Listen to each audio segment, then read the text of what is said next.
So as customers walk into the cafe, the first thing they're going to see is our daily menu, where they see the soups and the salads and the pizzas that we're doing. But you notice there's no prices on the menu, and we do that because we operate on donations. We have a donation box here where people can leave whatever donation they're comfortable with, and that way there's no minimum, there's no maximum, there's no suggested amount. It's just they donate whatever they like or whatever they feel that they can. I'm sorry, Brad. I cannot get this open. I need you. There you go. Thank you. You're welcome. Brad was pretty bored at his job and feeling a little like he needed a creative outlet, wanted to do something different. We just started talking about how to meld our two passions, which was food and community, together. You know, we grabbed this page out of this In-Flight magazine and started jotting down all of our ideas and, you know, what would feel good to us, what would make us happy, and what would allow us to live out the passions that we have in, as far as cooking and serving people and you know, building community. Right at the top of the list it says, pay what you can. It says breakfast always available. That was Brad's desire. I nixed that because I can't get up in the morning. It also says everyone is welcome as long as you're polite. It's a safe place for people. They know they can be here and be safe, and they can talk about what's going on in their lives and know that we're not going to judge them, because that's not our point. Our point is to give them healthy food and to help them see that life can have some hope. You know, meeting and talking with people from all sorts of directions in life is surprising and refreshing and new all the time, and I love it. It used to be, when we were serving at these soup kitchens, is that, you know, you have this tight little window of serving, and, you know, 3-foot counter between you and them, and, you know, all you could do was just, you know, somebody comes in, you shove a tray of food at them, you see their face briefly in the window, and then they're gone, and you never get to hear their story. You never get to know, you know, how they came to be there, and you never get to know them as people.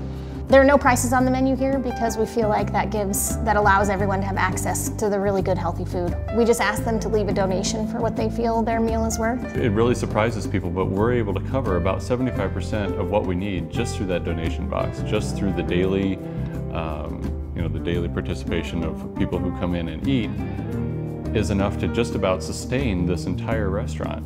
If they have no money to give, they can exchange work for food. That one day with the toilet overflowing, there was a gentleman here and he's like, I'll take care of it, don't worry about it, I got it. And I'm like, I will let you take care of it, thank you very much. And it was perfect.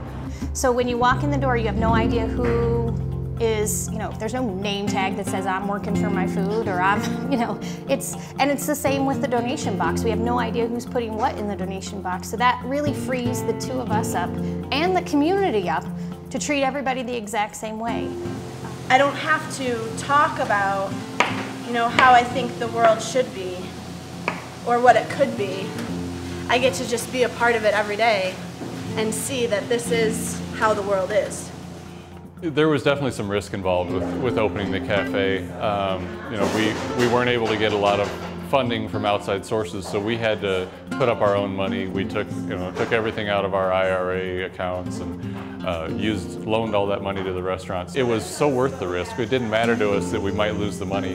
We just wrote it off and said, well, if we never get the money back, it's okay, because we've started this incredible place. If you can just take that one step and know that, you know, the net will be there.